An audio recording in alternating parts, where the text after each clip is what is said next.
Halo, assalamualaikum warahmatullahi wabarakatuh.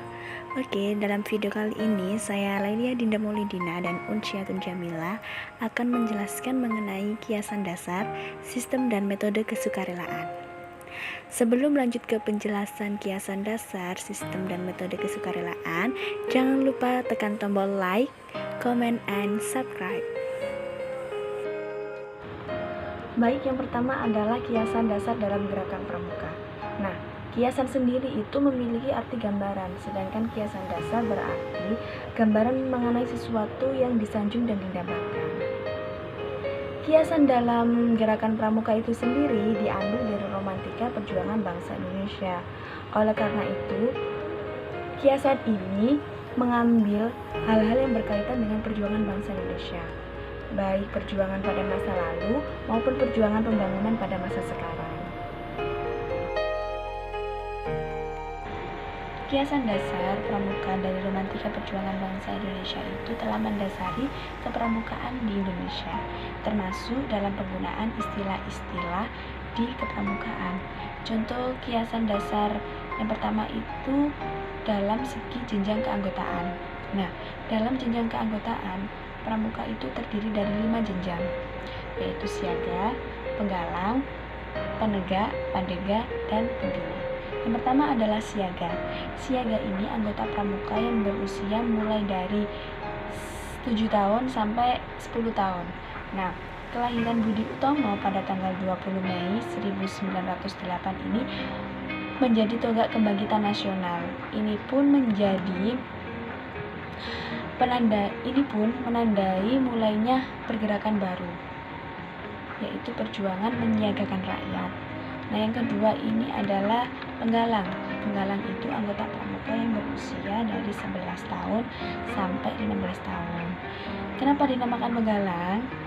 Karena Sumpah Pemuda pada tanggal 28 Oktober 1928 ini menjadi salah satu tonggak sejarah dalam upaya penggalangan persatuan dan kesatuan bangsa yang dipelopori oleh pemuda-pemudi di seluruh Indonesia. Jenjang yang ketiga adalah jenjang penegak. Nah, penegak ini anggota pramuka yang berusia 16 sampai 20 tahun. Penegak sendiri ini diambil dari kata tegak, di mana perjuangan bangsa Indonesia akhirnya membawa hasil dengan tegaknya Negara Kesatuan Republik Indonesia pada tanggal 17 Agustus 1945. Nah, jenjang yang keempat ini adalah pandega. Pandega itu pramuka dengan usia 21 sampai 25 tahun. Tegaknya negara Republik Indonesia harus dilanjutkan dengan perjuangan dalam mengelola atau memandegani negara Indonesia di bidang pembangunan. Jenjang yang terakhir adalah pembina. Pembina pramuka ini adalah pramuka dewasa usia 25 tahun ke atas yang terlibat aktif di gugus depan sebagai pendidik dan pembimbing adik-adik anggota muda pramuka.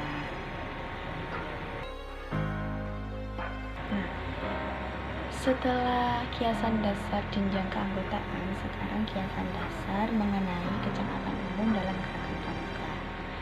Nah, yang pertama adalah SKU tingkat siaga. Dalam SKU tingkat siaga ini terdiri dari mula, bantu, dan tata. Kenapa kok dinamakan mula, bantu, dan tata? Karena segala sesuatu itu dimulai, kemudian dibantu, dan akhirnya ditata. Dimulai dengan pembangunan yang membutuhkan bantuan dan kesadaran tinggi, dan akhirnya membutuhkan penataan yang baik. Yang kedua itu SKU tingkat penggalang.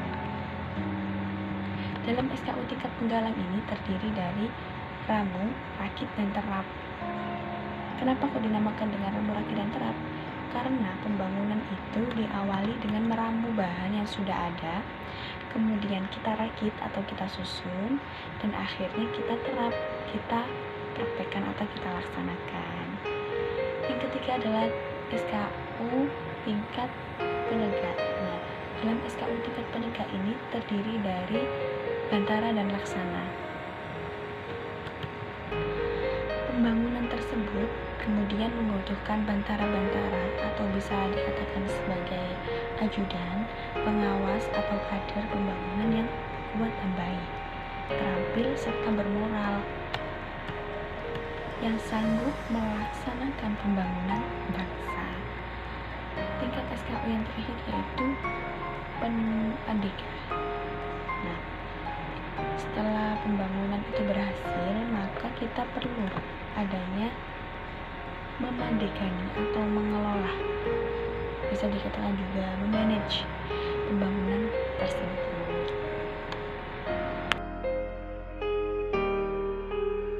Oke, selanjutnya adalah sistem dan metode kesukarelaan. Kesukarelaan bertujuan agar pendidik pramuka itu masuk pada setiap sektor pendidikan sehingga menjadi pengabdian masyarakat yang menerima hati tanpa pamrih, tanggung jawab, dan mengutamakan kewajiban pada hak pelaksanaannya. Yang pertama itu kesukarelaan harus menjadi dasar bagi seseorang untuk menjadi anggota gerakan pramuka. Yang kedua, seseorang ialah anggota gerakan pramuka dan mengenakan seragam gerakan pramuka serta menggunakan hak-hak sebagai anggota gerakan pramuka jika di makalah dijelaskan. Yang pertama, dengan sukarela mengucapkan komitmen. Yang B, dengan sukarela mengikuti kegiatan-kegiatan dan rangkaian persyaratan umum sebelum mengucapkan komitmen sebagai instruksi kehormatan pramuka. Yang C, dengan sukarela menyatakan kesanggupan untuk ikut membina dan mengucapkan komitmen sebagai instruksi kehormatan pramuka. Jadi terus yang ketiga, kesukarelaan itu akan timbul dan berkembang pada setiap sektor didik dalam gerak pramuka. Kalau peserta didik mencicipi suasana keluargaan yang akrab, cinta kasih, keadilan, kepantasan, kesanggupan, kehormatan, saling membantu, saling menghormati, disiplin, dan setiap suatu pramuka. Dan yang B, peserta didik merasa bahwa acara kepramukaan itu bagian menarik, mempunyai kegunaan bagi hidup dan kehidupannya, dihayati maksud, target, dan tujuan serta dengan aspirasi, kebutuhan, situasi, dan kondisi sektor pendidikan. Yang keempat, atas dasar uraian di atas tersebut, maka pembina pramuka dan semua orang pintar balik cukup akal harus bisa membantu faktor-faktor yang sanggup menumbuhkan kesukaran pada sektor proses pendidikan dalam gerakan pramuka. Melanjutkan penjelasan dari Badinda. Yang B, sistem dan metode kesukarelaan. Jadi kesukarelaan ialah salah satu dari prinsip-prinsip dasar metodik pendidikan pramuka berdasarkan ketentuan anggaran dasar dan anggaran rumah gerakan pramuka. Kesukarelaan merupakan perilaku laris atau perbuatan yang bukan alasannya paksaan atau tekanan dan yang dilandaskan pada sifat-sifat ketulusan hati tanpa pamrih, mengutamakan kewajiban daripada hak dan pengabdian dan tanggung jawab. Kehormatan pramuka yang terdiri atas janji yang disebutkan setiap pramuka dan ketentuan moral yang disebutkan dalam pramuka. Setiap pramuka diucapkan secara sukarela oleh calon anggota atau pengurus gerakan pramuka. Dikala peresmian menjadi anggota atau pengurus, di sini di makalah sudah dijelaskan, silakan dibaca. Terus yang untuk kode kehormatan pramuka diadaptasi dengan golongan, usia, dan perkembangan rohani serta jasmani anggota gerakan pramuka.